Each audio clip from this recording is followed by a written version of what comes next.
وقد قال الله تعالى في القرآن المجيد بسم الله الرحمن الرحيم من أعرض عن ذكري فإن له معيشة ضنكا إلى آخر الآيات. صدق الله العظيم.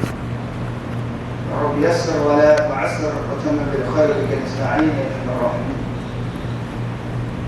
My dear esteemed and beloved gathering, beloved handsome brothers, beautiful sisters in Islam and faith, Assalamu alaikum wa rahmatullahi wa barakatuh. But indeed, all praises are definitely due to Allah subhanahu wa ta'ala, the Most High Person. He is our nourisher, He is our cherisher, He is our sustainer, and He is the majesty of the entire universe. And this we must put into our minds and into our hearts to be cognizant and to recognize this. Because we are falling and we are failing to recognize Allah is the sole provider of every single thing. Things that which you cannot fathom. Because we have to understand that when we say Allahu Akbar, Allah is the greatest. When we overhear in the microphones for the adhan, Allahu Akbar, Allah is the greatest. When we start our salah and we say Allahu Akbar, Allah is the greatest. When we go into our ruku and we say Allahu Akbar, Allah is the greatest. When we go into our sajda and our prostration and say Allahu Akbar, Allah is the greatest. When we slaughter before eating that meat of that animal, we say Allahu Akbar, Allah is the greatest. But when we say Allah is the greatest, do we understand or do we comprehend what it means, what it entails that Allah is the greatest? It means Allah is greater than what you think of Him. It means Allah is greater than whatever you can think of yourself. It means Allah is greater than whatever you think is great. It means Allah is greater than whatever you think of someone who you think to be great. This is what it means that when you say Allahu Akbar, Allah is the greatest. And this is why we start and commence our salah by saying Allah is greater than everything. We have to be reminded of Allah's greatness. My dear esteemed and beloved gathering,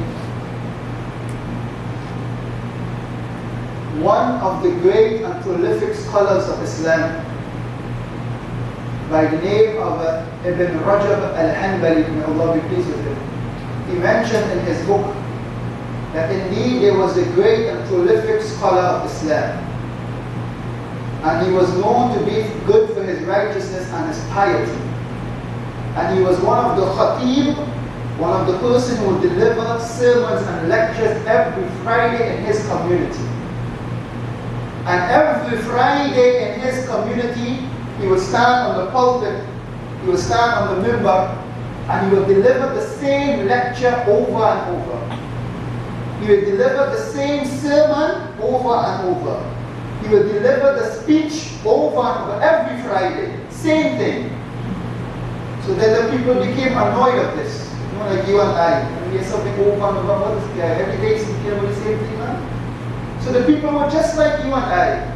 They went and they complained and said, oh, why are you speaking about the same thing every Friday over and over? So the khatib, this righteous scholar, he stood up and he said that, oh, indeed, most certainly, surely, I will speak upon the same matter over and over until I see you all change. He says what? I will speak upon this matter every Friday, every khutbah, I will speak upon it until I see my congregation, until I see my community change. He was speaking upon something that which his community was doing over and over, and they were not listening. They were not adhering to his advice. So he would stand on his member, he would stand upon his pulpit and speak upon the same thing every single Jummah, every single Friday. And they complained. So he said to them, I would not change my topic, I would not change my speech until I see change amongst you all. Today, this is how we are. We come, we sit for Jummah, we sit for a sermon, we hear different lectures, different khatib, and we say, ah boy, that was a nice lecture. But no change. Nothing come about it. We walk out and say, hey, Maulana gave a nice lecture. Hey, that Mufti gave a nice lecture. Hey, that guy can talk, boy. But what have you learned from the lecture? All you know is he gave a good lecture, he gave a good speech, but you did not change at all. Nothing in your life changed from that speech. No perspective was bring about which was new. My dear esteemed beloved gathering, understand the purposes of speeches and gatherings like these for Jummah. The purpose is not just to come and listen. The purpose is to come, sit, listen attentively, and to implement what you have listened to. That is the purpose of Jummah. And some of the things within our Muslim communities today that which we are lacking is the prophetic guidance, the prophetic way. When we come to a masjid, we learn to develop and enter with our right foot, leaving and exiting with our left foot. When we eat in, we learn to eat with our right hands. Everything we do, we strive to eat with our right, to do with our right. Why do you think on the day of judgment, and the Prophet ﷺ said, a person will receive this book of deeds. If it was good, he will receive it in which hand? You can say, left. If it is which hand? Left. Right. Most certainly. Where on the day of judgment, for all of the good deeds, you will receive the book of deeds with your right hand, not with your left. So if you want to achieve your book of good deeds in your right hand, when you get it in your right hand, you must know on the day of judgment, my dear esteemed gathering, for indeed you will be successful. But when you receive it with your left hand, you must know indeed you are destroyed. But how are you going to attain the book of deeds in your right hand if you do everything with your left? You're not following the prophetic path. Huh? How you will achieve the book of deeds in your right hand if you're doing everything that which is not right? Huh? Ask yourself these questions. When you shake the hand of a person, an individual, and all of this is the characteristic of adab, etiquette, mannerism in Islam. Today when we see someone who's sitting beside us, there will be a person in front of you, there will be a person on the right and a person on the left. If the person is in front of you and the person is on the left are two elite people in society, but indeed you will greet the person on your left first. Isn't it? If he is an elite person in society, if he is rich, if he is wealthy, if he is the minister of so-and-so, the minister of agriculture, so-and-so, the minister of so-and-so, and the person who is on the right, but he is on the left, you're going to greet him first. Why is this? This is not Islam. This is not the manners of Islam. The Prophet ﷺ once sitting in a gathering, and Hazrat Abu Bakr was on his left, and Umar was on his right. Hazrat Abu Bakr was amongst the elite of ministers, amongst the companions. The Prophet ﷺ said, "What? Greet with your right first." When greeting someone, you greet the person in front of you, and then you start from the right-hand side, and you go along the way. All of these things we have forgotten in the Muslim communities today. And this is why one of the pious predecessors, he would say that, oh, you give the same speech over and over every Friday until we see change in the community. My dear esteemed brothers and sisters in Islam, for indeed when Adam alayhi salam and Hawa, Eve, Allah be pleased with her, when they were cast down into the earth, from eating from the forbidden tree, and this is Allah subhanahu wa ta'ala infinite wisdom, because He said He will place a vicegerent in the earth. Inni khalifatul ard, indeed I will place a vicegerent in the earth. This is Allah's wisdom for making Adam eat from the forbidden tree. So when Adam ate from this and he was cast onto the earth, he placed his palm of his hands on his cheeks like this, according to the commentaries. He placed the palm of his hands upon his cheeks, and he started to cry. And some of the scholars, Ibn Ajiba, in his commentary, he mentioned he cried for 100 years. And he had his hands on his cheek, crying for what Allah subhanahu wa ta'ala placed him out of Jannah. And Hawa, Eve, placed her and she started to wail and moan. And this is a woman wail and moan as well. And some possibility, oh my gosh, oh my gosh. Until today, women are like this when they wail as well. And they were crying for what Allah subhanahu wa ta'ala cast them out of paradise. And when Allah subhanahu wa ta'ala cast them out of paradise, Adam alayhi salam took a leaf from among the gardens of Jannah. And he covered himself with that because they were naked. And Allah subhanahu wa ta'ala cast him and he brought that leaf and covered themselves with it. And in his hands he has some of the raihan, some of the sweet and fragrant aromatic flowers in his hands. And whilst he was crying, some of these aromatic flowers and these fragrant flowers flew from his hand from the gushing of the wind when he split into the wood. And this carried it into the land of Hind, which is currently known as India. And this is what India is known for, it all aromatic leaves, the curry leaves, the bay leaf, etc. All of this came from India. And now the British they just like the Indians. But they fail to realize all of the aromatic and the teas came from India. Coffee came from Yemen. People fail to realize this. So when Adam alayhi salam held these leaves, it blew out of his hand with the cushion of the wind into the land of India. And this is why Allah subhanahu wa ta'ala, He says that فَإِمَّا يَعْتِيَنَّكُمْ مِنِّي, that indeed you all take from me my guidance. Allah subhanahu wa ta'ala, He says towards Adam alayhi salam and Hawa, and He used the plural form, kum, meaning you all. Why would He use the plural form? Meaning for the offspring, meaning from those lineage from Adam alayhi salam, for each and every one of us. فَإِمَّا يَأْتِيَنَّكُمْ مِنِّي هُدًى, take from me my guidance. How you can receive Allah's guidance? How can you take Allah subhanahu wa ta'ala guidance? Allah subhanahu wa ta'ala guidance comes in the form of messengers and scriptures. This is how Allah subhanahu wa ta'ala guidance comes to you. It comes in the form of prophets, messengers and scriptures, the books. And this is why Allah subhanahu wa ta'ala continues says, فَمَنِ اتَّبَعَ هُدَايَ وَلَا يَذِلُّ وَلَا يَشْقَى. And whosoever take my guidance, for indeed he won't be misguided, nor will he be wretched. So the ulama, the commentators of the Quran have mentioned that he won't be misguided in this world by taking hold of one of the persons who guide them, by taking hold of those people who will guide them through the scriptures. وَلَا يَشْقَى, nor will he be wretched.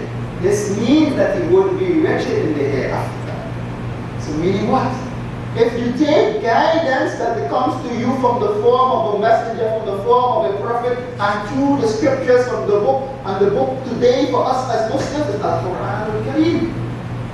So if you take this, and you implement it and you act upon it, for indeed you won't be misguided.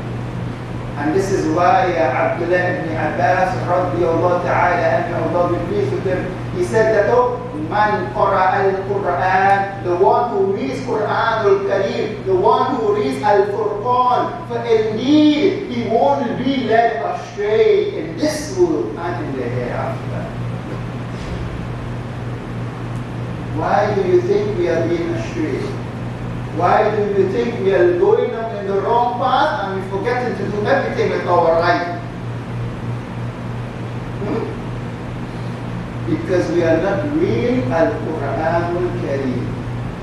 Abdullah ibn Abbas said what?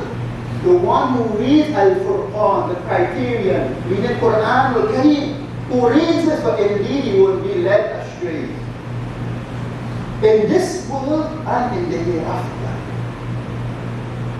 And this is why Allah subhanahu wa ta'ala continues and He says what?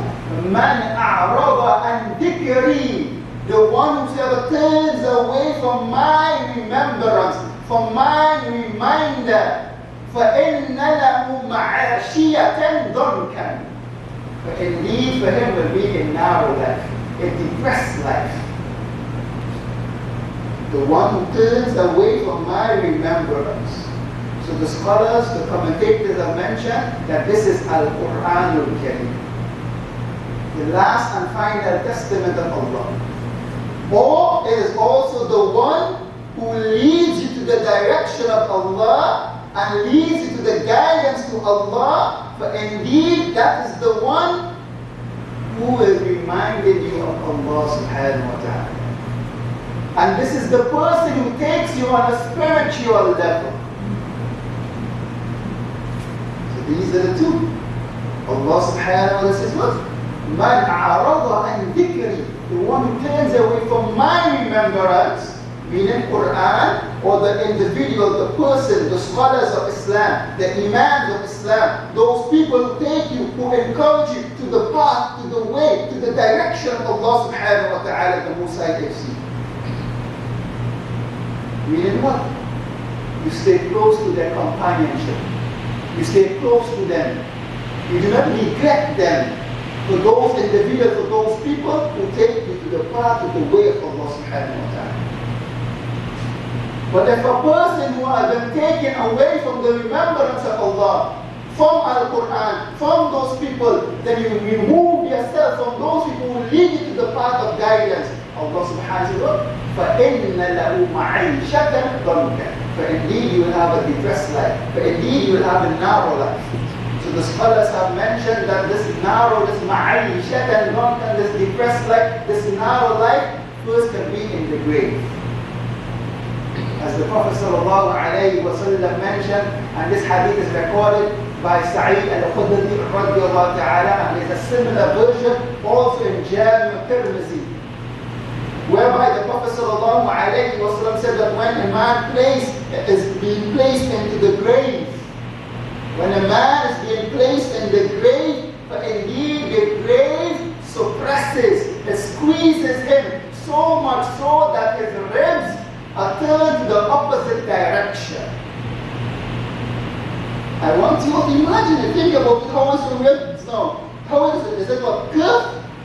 Isn't it? Your ribs are curved now. But when a man is being placed into the grave, for indeed that grave suppresses and squeezes him until his ribs turns the opposite direction. Meaning what? He ribs become straightened. It becomes the other way around due to the tight pressing and the squeezing. The scholars have mentioned that this is ma'ayishatan dhankan, a depressed and narrow life. Then the Prophet continues and he says what? 99 serpents come and bite that individual. But the one what? Turn away from the remembrance of Allah subhanahu wa ta'ala. For the one who what? Turn away from the one who calls him towards the direction, the one who encourages him towards the direction of Allah subhanahu wa ta'ala. Some of the commentators have mentioned that also ma'ayishatan dhankan, a depressed and narrow life, can also mean that the thorns that which a person will eat in the hellfire. As Allah subhanahu wa ta'ala says in Surah Al-Ghashiyah, طَعَامٌ إِلَّا مِنْ ضَرِيعٍ, that except not indeed, there will be no food for them, إِلَّا مِنْ ضَرِيعٍ. And dhari is a thorny piece of scrub that will be placed into that person's mouth. Imagine this. If you use a toothpick and you just stick yourself by mistake into your gums, how hurtful and painful that feels. Now imagine that thorny scrub being pushed down into your mouth, passing that throat of yours. So the one who what? Who turns away from the remembrance of Allah, who turns away from those people who call them towards and encourage them towards the path of Allah subhanahu wa ta'ala. And then Allah continues and says what? وَنَحْشُرُهُ يَوْمَ الْقِيَامَةِ أَعْمَى, and we will raise them on the day of judgment blind. As Allah subhanahu wa ta'ala says in Surah Isra as well, He says what? That وَنَحْشُرُهُمْ يَوْمَ الْقِيَامَةِ عَلَى وُجُوهِهِمْ, that indeed on the day of resurrection we will raise them upon their faces, عُمْيًا, وبكما وصما, deaf, dumb and blind. Allah subhanahu wa ta'ala said, in Surah Al-Isra, that indeed on the day of judgment, we will raise them up for those people who turn away from the remembrance of God, who turn away from the people who call them towards the remembrance of God. We raise them upon their faces, deaf, dumb, and blind. And imagine, and this is what Allah says, نَحْشَرُ يَوْمَ الْقِيَامَةِ أَعْمَى. We will raise them up on the day of judgment blind. Blind meaning what? Blind towards the spiritual effects of the hereafter. Blind towards the calamities that which will befall them in the next. And this is why Allah Ta'ala, Rabbi Allah Ta'ala, Allah be pleased with him, مَنْ لَمْ يَعْرَفِ اللَّهِ, the one who does not know Allah في الدنيا in this world, وَلَمْ يَعْرَفِ اللَّهِ في الآخرة, the one who will not know Allah subhanahu wa ta'ala in the hereafter. As Ali, may Allah be pleased with him, he said what? The one who does not know Allah subhanahu wa ta'ala, the Most High can see in this world, you won't know him in the hereafter. And this is why the people will say, Allah subhanahu wa ta'ala continues in the verse, and you say, قَالَ رَبِّي لِمَا حَشَرْتَنِي أَعْمَى. Oh my Lord, why would you resurrect me blind on the day of judgment? وَقَدْ كَانَ بَصِيرًا, when I used to see in this world. The people on the day of judgment, Allah subhanahu wa ta'ala will resurrect them blind due to their ignorance and due to their arrogance when they was in this world of Allah subhanahu wa ta'ala. And they will ask Allah subhanahu wa ta'ala, Ya Rabb, oh my Lord, lima hashartani, why you resurrect me, why you raise me on this day, blind day, when I used to see in this world. You only used to see the things that you used to strive for only the worldly matters. That was your only concern. That was the only thing you would be thinking about. You would be only chasing the worldly life. And this is why when a person will become ignorant, he'll become blinded of Allah subhanahu wa ta'ala in this world, because he'll be chasing the worldly life. And what happens when you chase the worldly life? The only concern will be to gain more and more. And the other concern will be, what happens if I lose it? This is what happens, isn't it? Ask yourself, be truthful to yourself. Isn't it? When you say that, oh, I need to get this, I need to get this, and when you got it, then you will think to yourself, what happens if I lose it? Then you will start to think, now, how can I save myself from losing it? I need to get more in order not to save myself, not for it to be lost. This is how we become. And because of this, we are chasing this over and over and over. And then we become neglectful and heedless of Allah subhanahu wa ta'ala. And this is why even when we say Allah Akbar, Allah is the greatest, we commence our prayer. We don't even understand why Allah subhanahu wa ta'ala is great. My dear esteemed brothers and sisters in Islam, I will end with this inshaAllah ta'ala. Allah subhanahu wa ta'ala then continues in the verse and says, وَكَذَلِكَ, and like that, you will also be resurrected. The same way you used to implement and do due to ignorance and arrogance in this world, blinded of Allah subhanahu wa ta'ala, so the same way on the day of judgment you will also be blinded of Allah subhanahu wa ta'ala. Allah subhanahu wa ta'ala, فَتُنْسَى, so you too will also become forgotten. Be wary of this. Allah says what? For surely indeed you too on the day of judgment you will become forgotten. May Allah subhanahu wa ta'ala make us among those who are not forgotten on that day when Allah subhanahu wa ta'ala is the greatest. Allah subhanahu wa ta'ala make us among those who become cognizant, who become wary, who get to know Allah subhanahu wa ta'ala the Most High is. May Allah subhanahu wa ta'ala accept. شكرا جزيلا. وأقول قولي هذا وأستغفر الله لي ولكم.